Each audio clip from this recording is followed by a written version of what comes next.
ಅಂದ್ರೆ ಅದು ಒಂದು ಅಕ್ರಮ ಸಾರಾಯಿ ಪರ್ಟಿಕ್ಯುಲರ್ಲಿ ಹೇಳ್ಬೇಕಂದ್ರೆ ಲೂಸ್ ಲಿಕ್ಕರ್ ಅಂದ್ರೆ ಹೇಳ್ತೀವಿ.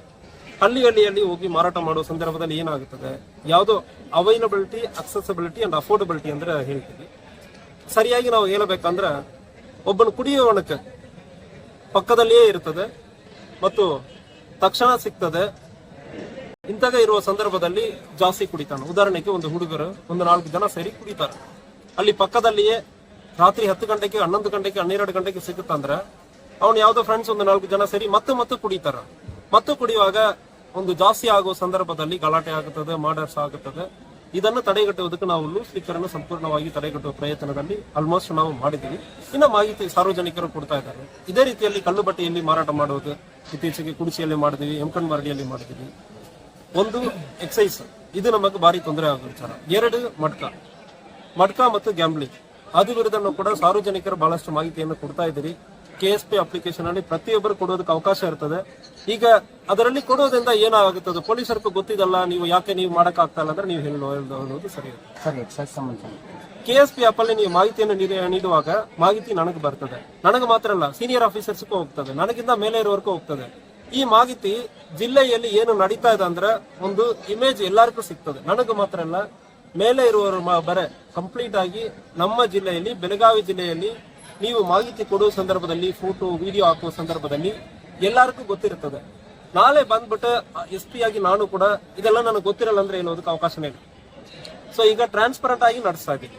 ಸೊ ಅಂತ ನಮಗೆ ಮಾಹಿತಿ ಬರುವಾಗ ಸಂಬಂಧಪಟ್ಟ ಬೀಟ್ ಕಾನ್ಸ್ಟೇಬಲ್ ಇರಲಿ, ಸಬ್ ಇನ್ಸ್ಪೆಕ್ಟರ್ ಇರಲಿ, ಇನ್ಸ್ಪೆಕ್ಟರ್ ಇರಲಿ, ಇಂತಾಗ ಮಾಹಿತಿ ಬಂದಾದ್ಮೇಲೆ ಯಾಕೆ ಕ್ರಮ ಕೈಗೊಳ್ಳಕ್ಕಾಗಲ್ಲ ಅಂದ್ರೆ ನಾವು ಅವರ ಕಡೆ ಉತ್ತರ ಹೇಳ್ತೀವಿ. ನಾಳೆ ಹೆಚ್ಚು ಕಡಿಮೆ ಆಗುವ ಸಂದರ್ಭದಲ್ಲಿ ಅವರ ಮೇಲೆ ಕಾನೂನು ರೀತಿಯಲ್ಲಿ ಇಲಾಖೆ ವಿಚಾರಣೆಯಲ್ಲಿ ಕ್ರಮ ಕೈಗೊಳ್ಳುವುದು, ಅದಕ್ಕೆ ಅವರು ಜವಾಬ್ದಾರಿ ಆಗ್ತಾರೆ. ಅವರು ಮಾತ್ರ ಅಲ್ಲ, ನಾನು ಕೂಡ ಜವಾಬ್ದಾರಿ ಆಗ್ತೇನೆ. ಸೊ ಇಂತಾಗ ನೀವು ಮಾಹಿತಿ ಕಳಿಸೋ ಸಂದರ್ಭದಲ್ಲಿ ಜವಾಬ್ದಾರಿ ನಮಗೂ ಜಾಸ್ತಿ ಬರ್ತದೆ. ನಾಳೆ ಹೆಚ್ಚು ಕಡಿಮೆ ಆಗುತ್ತೆ ಅಂದ್ರೆ ನನ್ನ ಮೇಲೂ ಇದು ಕ್ರಮ ಕೈಗೊಳ್ಳುವುದಕ್ಕೆ ಅವಕಾಶ ಇರುತ್ತದೆ. ಸೊ ಯಾವುದೇ ಅಧಿಕಾರಿ ಇರಲಿ, ನಾನೇ ತಪ್ಪು ಮಾಡ್ತೇನೆ ಅಂದ್ರೆ ಒಂದು ಕ್ರಮ ಕೈಗೊಳ್ಳುವುದಕ್ಕೆ ನೀವು ಕೊಡುವ ಮಾಹಿತಿಯಿಂದ ಒಂದು ಸಾಧ್ಯನ ಇರ್ತದೆ. ಸೊ ಅದಕ್ಕಾಗಿ ಟ್ರಾನ್ಸ್ಪರೆಂಟ್ ಆಗಿ ಇದು ನನ್ನ ವಿರುದ್ಧ ನಾನೇ ಮಾಡ್ಕೊಳ್ಳುತ್ತಾರೆ. ಬಟ್ ಆದ್ರೆ ನಾವು ಅಡ್ಮಿನಿಸ್ಟ್ರೇಷನ್, ನಾವು ಕ್ಲೀನ್ ಇದ್ದೀವಿ, ನಾನು ಕ್ಲೀನ್ ಇದ್ದೀನಿ, ನಮ್ಮ ಇಲಾಖೆಯಲ್ಲಿ ಕ್ಲೀನ್ ಮಾಡಬೇಕು.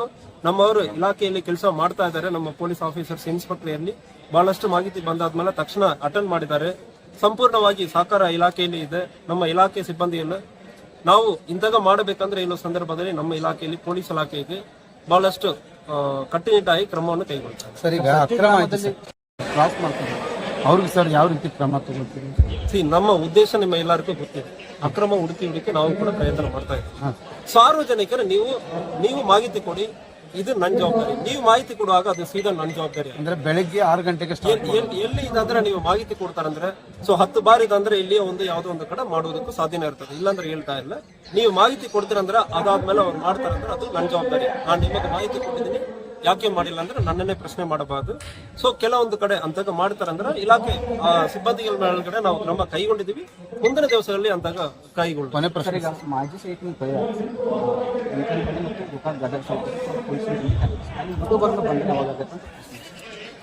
ಸೊ ಈಗ ಅದು ಕೊಲೆ ಪ್ರಕರಣದಲ್ಲಿ ಯಾರ್ಯಾರದಕ್ಕೂ ಏನೇನು ಪಾತ್ರ ಅಂದ್ರೆ, ಸೊ ಕೊಲೆಯಲ್ಲಿ ಪಾತ್ರ ಇದೆ, ಕೊಲೆ ಆದ್ಮೇಲೆ ಪಾತ್ರ ಇದೆ, ಅದು ವಿಚಾರಣೆ ನಡೀತಾ ಇದೆ.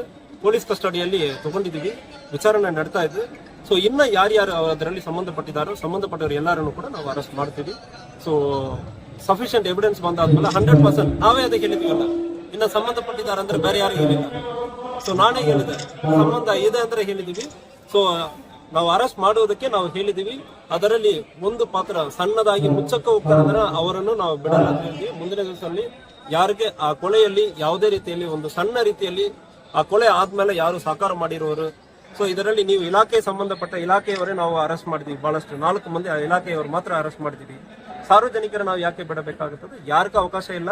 ಬಟ್ ಅವರವರ ಪಾತ್ರದ ಮೇಲ್ಗಡೆ ಕೊಲೆ ಮಾಡೋದು ಒಂದು, ಅದ ಮೇಲ್ಗಡೆ ಹಣ ವಸೂಲಿ ಮಾಡೋದಕ್ಕೆ ಪ್ರಯತ್ನ ಮಾಡಿದ್ದಾರೆ.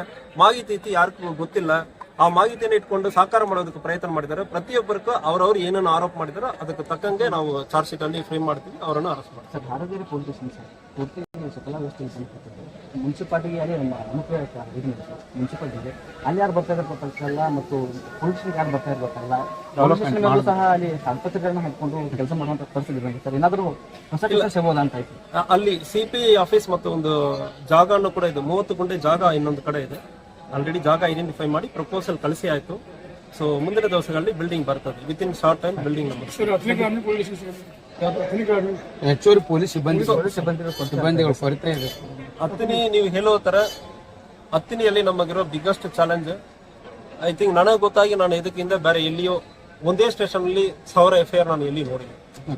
ಅಷ್ಟೊಂದು FIRs ಆಗ್ತಾ ಇದೆ. ಏರಿಯಾನು ದೊಡ್ಡದಿದೆ. ಒಂದು ಈ ಸ್ಟೇಷನ್ ಅನ್ನು ನಾವು ಗ್ರಾಮೀಣ ಸ್ಟೇಷನ್ ಒಂದು, ಟೌನ್ ಸ್ಟೇಷನ್ ಒಂದು, ಈವನ್ ಟ್ರಾಫಿಕ್ ಸ್ಟೇಷನ್ ಅಲ್ಲಿ ಬೇಕಾಗ್ತದೆ. ಸೊ 3 ಸ್ಟೇಷನ್ ಇದೆ ಅಂದ್ರೆ ಕೂಡ ಉತ್ತಮ. ಮತ್ತು ಸ್ಟೇಷನ್ PI ಸ್ಟೇಷನ್ ಇರೋದು ಇನ್ನೂ ಉತ್ತಮ. ಸೊ ಪ್ರಪೋಸಲ್ ಅನ್ನ ನಾವು ಕಳಿಸಿದೀವಿ. ಗ್ರಾಮೀಣ ಸ್ಟೇಷನ್ ಬೇಕಂದ್ರೆ ಪ್ರಪೋಸಲ್ ಅನ್ನು ಕಳಿಸಿದೀವಿ. ಲಾಸ್ಟ್ ಟೈಮ್ ಎಲ್ಲರಿಗೂ ಕೂಡ ಎಸ್ಕಲೇಟ್ ಮಾಡಿದೀವಿ. ಸೊ ಇದನ್ನ ಫಾಲೋ ಅಪ್ ಮಾಡ್ತೀವಿ ಮುಂದಿನ ದಿವಸ.